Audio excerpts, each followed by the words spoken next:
আচ্ছা, আমি দেখলাম তুমি এই মন্দিরে বসে গীতা পাঠ করছিলে। হ্যাঁ, আমি সত্যিই করছিলাম। তুমি গীতা পাঠ করছিলে? তা গীতা তো সংস্কৃততে লেখা থাকে, তা তুমি সংস্কৃত, ও তো অনেক কঠিন কঠিন উচ্চার, তুমি পারেও? হ্যাঁ, আমি নিত্য প্রতিদিন আমি এই গীতা পাঠই করি। তুমি এই মোটা মোটা সংস্কৃত উচ্চারণ করতে পারো? হ্যাঁ, করতে পারি। আবার প্রতিদিন পাঠ করো? হ্যাঁ, এটা তো খুবই সহজ ভাষা। খুব সহজ? হ্যাঁ, মানে তুমি যে কোনো শ্লোক উচ্চারণ করতে পারো? হ্যাঁ, নিত্য পাঠও করো? হ্যাঁ, কই আমি যদি বলি তোমাকে একটা শ্লোক শোনাতে, তুমি শোনাতে পারবে? হ্যাঁ। একটা শোনাও তো শ্লোক।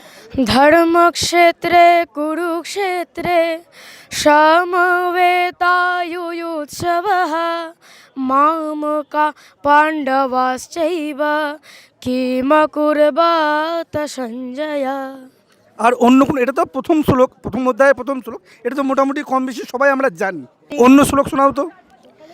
দ্বিতীয় অধ্যায়ের প্রথম শ্লোকটা শোনাচ্ছি। আচ্ছা, শোনাও। তং তথা কৃপয়াবিষ্টম অশ্রুপূর্ণকুলেক্ষণম বিষিদন্তমিদং বাক্যম উবাচ মধুসূদনঃ। তোমার নাম কি? আমার নাম পূর্বেশ পাল। পূর্বেশ পাল? মানে তুমি ব্রাহ্মণও না? না। ব্রাহ্মণ না হয়েও তুমি সংস্কৃত উচ্চারণ করতে পারছো? হ্যাঁ, মানে খুব সহজ। খুবই সহজ। আচ্ছা, তোমার বয়সী আজকালকার যারা ছেলেরা আছে, যারা ছেলেমেয়েরা স্কুলে যাচ্ছে, পড়ছে, তাদেরকে একটু বলে দিতে পারবে যে গীতা কতটা সহজ?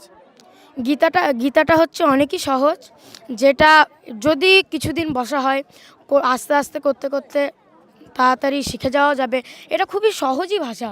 মানে খুব সহজ, সবাই পারবে? হ্যাঁ, সবাই কঠিন ভাবে, কিন্তু আসলে না, পড়ে দেখতে তো হবে। এটা খুবই সহজই ভাষা। আচ্ছা, শুনলেন তো, একটা ছেলে, ও কিন্তু ব্রাহ্মণ ঘরেরও সন্তান নয়, কোনো পণ্ডিতদেরও সন্তান নয়, তবু কি সুন্দর আপনাদেরকে গীতা পাঠ পাঠ করে শোনালো, দুটো শ্লোকও বললো।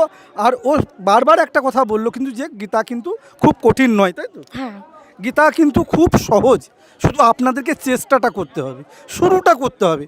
ডেলি একবারে হয়তো আপনি পারবেন না, প্রত্যেক দিন একটা করে শ্লোক পড়ুন, একটা করে শ্লোক পড়ুন, তারপর দেখবেন এর মতনও আপনার সন্তানও বা আপনারাও পারবেন এই গীতা পাঠ করতে, তাই তো? হ্যাঁ, একদমই।